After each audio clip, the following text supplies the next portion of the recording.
Hello guys, स्वागत है आप सभी का हमारे यूट्यूब चैनल केमिस्ट्री अड्डा पर।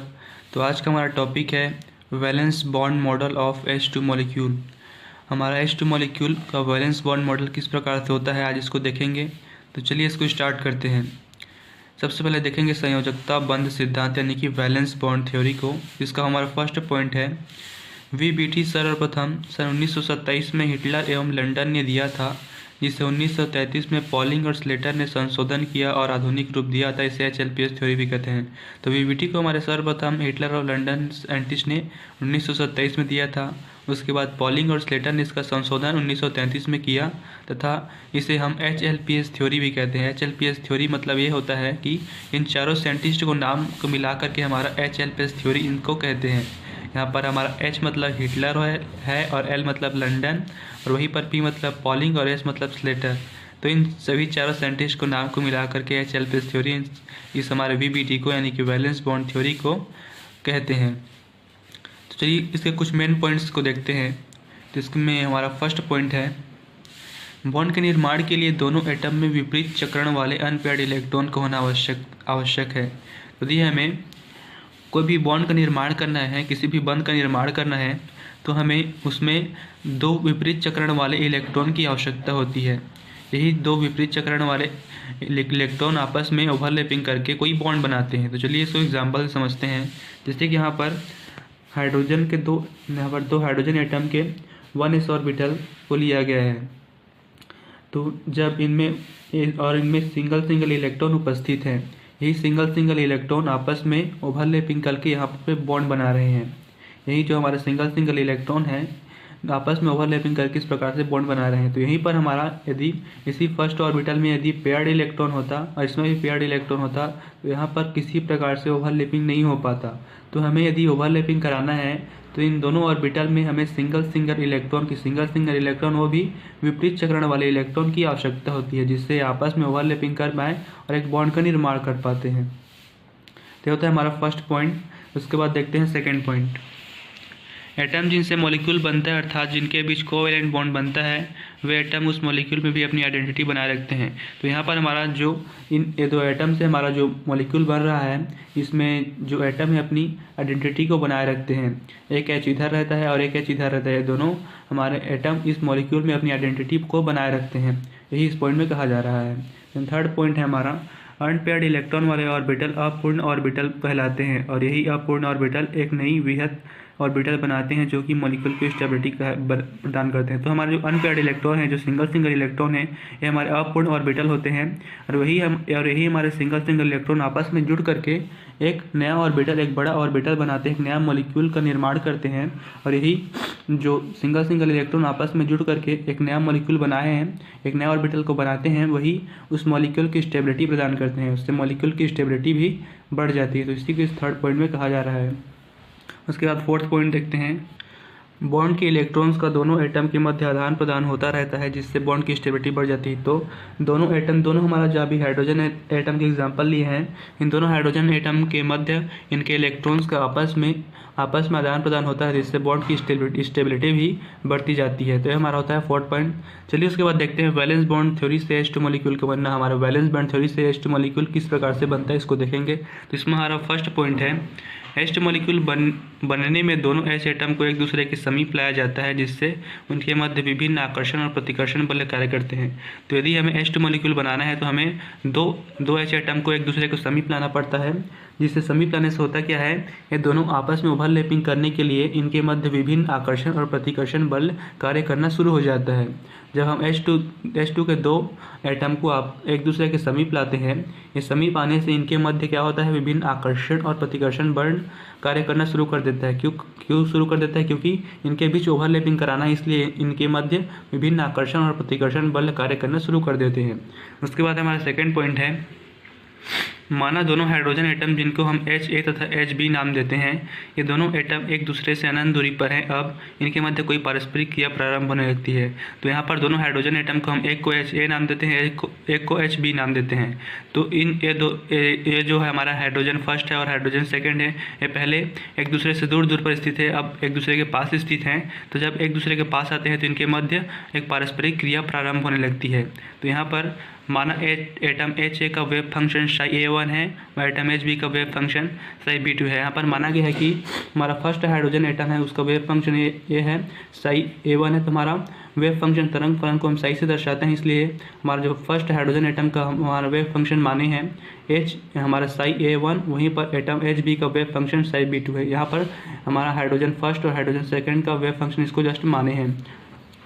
देन उसके बाद है तो इसका इस सिस्टम का कॉम्बाइंड वेव फंक्शन इस प्रकार से होगा। तब इन दोनों वेव फंक्शन को जब हम कॉम्बाइन कर देते हैं, आपस में जोड़ देते हैं, तो हमारा इस प्रकार से कुछ निकलता है। तो हमारा साई इक्वल टू हो जाता है ψA1 इंटू ψB2। उसके बाद है हमारा जो इलेक्ट्रॉन ए एटम से संलग्न है सदैव ए पर न रहकर बी एटम पर, और बी एटम से संलग्न है वह सदैव बी पर न रहकर ए एटम पर चला जाता है। तो यहाँ पर ये कहा जा रहा है कि तो हमारा जो यहाँ पर दो हाइड्रोजन एटम के एग्जाम्पल लिए हैं, यहाँ पर जो हम दो हाइड्रोजन एटम बना रहे हैं, H2 मॉलिक्यूल बना रहे हैं VBT से, तो यहाँ पर ये कहा जा रहा है कि जब हमारा जो फर्स्ट हाइड्रोजन का जो इलेक्ट्रॉन है वो सेकंड हाइड्रोजन में चला जाता है, वहीं पर सेकंड हाइड्रोजन का जो इलेक्ट्रॉन है वो फर्स्ट हाइड्रोजन में चला जाता है। मतलब फर्स्ट हाइड्रोजन और सेकंड हाइड्रोजन के इलेक्ट्रॉन का आपस में आदान प्रदान होता रहता है इसमें, तो इसे इस पॉइंट में कहा गया है। तो यहाँ पर उसके बाद है हमारा तो दोनों सिचुएशन फर्स्ट और सेकंड के लिए वेव फंक्शन का क्रमशः ψ1 और ψ2 होगा। तो यहाँ पर हमारा फर्स्ट हाइड्रोजन से सेकंड हाइड्रोजन में इलेक्ट्रॉन का जो आदान प्रदान हो रहा है वही सेकंड हाइड्रोजन का फर्स्ट हाइड्रोजन में आदान प्रदान हो रहा है। तो दोनों सिचुएशन के लिए हमारा वेव फंक्शन कुछ इस प्रकार से होगा, ψ1 और ψ2 होगा। तो वहीं पर हमारा ψ1 हो जाता है ψ1 equal to ψA1 into ψB2, और एक और हो जाता है हमारा और ψ2 इक्वल हो जाता है हमारा ψA2 इंटू ψB1। यहाँ पर हमारा ψA1 इंटू ψB2 ये दर्शा रहा है कि इलेक्ट्रॉन हमारा आपस में आदान प्रदान हो रहे हैं। वहीं पर ψ2 हमारा ये दर्शाता है कि यहाँ पर का जो सेकंड हाइड्रोजन का जो एक इलेक्ट्रॉन है हमारा फर्स्ट हाइड्रोजन के पास आ गया है, यहाँ पर एक इलेक्ट्रॉन किसके पास कमी हो गई है। मतलब इस प्रकार से आपस में आदान प्रदान कर रहे हैं, तो इसको समीकरण फर्स्ट नाम देते हैं और इसको समीकरण सेकेंड नाम दे देते हैं। उसके बाद चलिए देखते हैं अब रेखीय संयोजन सिद्धांत यानी कि प्रिंसिपल ऑफ लीनियर कॉम्बिनेशन की हेल्प से दोनों फंक्शन का योग होगा। अर्थात तो जब हम इन दोनों फंक्शन का आपस में योग करते देखिए तो किस प्रकार से हमें ψ1 ψ प्लस और ψ माइनस मिलता है। तो यहाँ पर देखिए, तो यहाँ पर सिंपली ψ प्लस में होता क्या है कि इन दोनों हमारा जो वेव फंक्शन है इनको सिंपली लिख देते हैं और इनके बीच में क्या कर देते हैं, इनके बीच में प्लस लिख देते हैं। वहीं पर ψ माइनस में क्या करते हैं, वहीं पर इन दोनों को फिर से लिख देते हैं और बीच में माइनस लगा देते हैं। तो हमारा ψ प्लस और ψ माइनस का वैल्यू इस प्रकार से होता है। उसके बाद देखिए इस समीकरण में ψ प्लस आकर्षण को दर्शाता है। इस कंडीशन में दोनों हाइड्रोजन एटम के मध्य सिग्मा बॉन्ड का निर्माण होगा। इस समीकरण में जो हमारा ψ प्लस है यह आकर्षण को दर्शाता है, अट्रैक्शन को दर्शाता है, और इस कंडीशन में होता क्या है कि दोनों हाइड्रोजन एटम के मध्य सिग्मा बॉन्ड का निर्माण होगा। हमारा दोनों हाइड्रोजन एटम है इनके मध्य सिग्मा बॉन्ड का निर्माण होता है। उसके बाद हमारा ψ प्रतिकर्षण रिपल्शन को दर्शाता है, बॉन्ड बनने की कोई संभावना नहीं थी। ψ प्रतिकर्षण जो है हमारे रिपल्शन को दर्शाता है, इसमें बॉन्ड बनने की कोई संभावना नहीं होती है।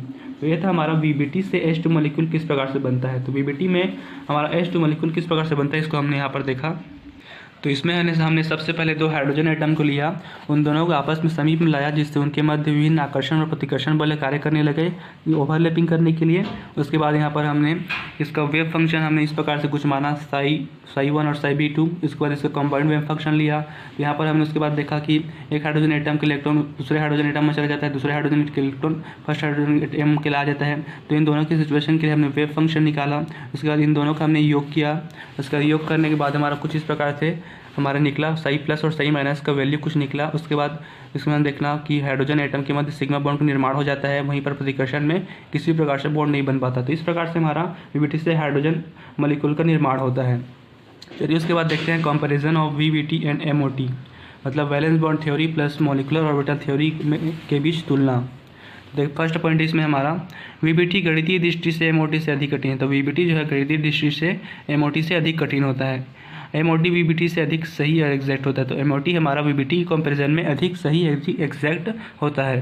थर्ड पॉइंट है हमारा वीबीटी में वह एटम जिनसे कोई मॉलिक्यूल बनते हैं, मॉलिक्यूल बनने के बाद भी अपनी पहचान नहीं खोते हैं, जबकि एमओटी में नया मॉलिक्यूल बनने के बाद एटम अपनी पहचान खो देते हैं। तो वीबीटी में जब हम एटम कोई भी मॉलिक्यूल बनता है, मतलब वीबीटी में कोई भी एटम से जब मॉलिक्यूल बनता है तो वह एटम मॉलिक्यूल बनने के बाद भी अपनी उस मॉलिक्यूल में अपनी पहचान नहीं खोते हैं, अपनी पहचान को बनाए रखते हैं। जबकि एमओटी में होता क्या है, कोई भी एटम से जब मॉलिक्यूल बनता है तो अपनी पहचान को खो देते हैं, पता नहीं चलता कि कौन से एटम से मिल करके हमारा मॉलिक्यूल बनता है। लेकिन वीबीटी में ऐसा नहीं है, हमारा कौन से एटम से मॉलिक्यूल बना है उसका हमें पता चल जाता है। फोर्थ पॉइंट है हमारा वीबीटी में जिस एटम का इलेक्ट्रॉन होता है उसे उसी एटम का मानते हैं, जबकि एमओटी में इलेक्ट्रॉन किसी एक एटम का ना होकर संपूर्ण मॉलिक्यूल का एटम का मानते हैं। मतलब तो वीबीटी में हमें पता चल जाता है कि कौन से एटम से मिलकर के मॉलिक्यूल बना होता है, इसलिए उसका जो इलेक्ट्रॉन होता है उसे उसी एटम का मानते हैं। जबकि एमओटी में होता क्या है कि कौन से एटम से मिल करके बना होता है इसलिए हमें पता नहीं चलता, इसलिए एमओटी में जो एटम का इलेक्ट्रॉन उसे संपूर्ण मॉलिक्यूल का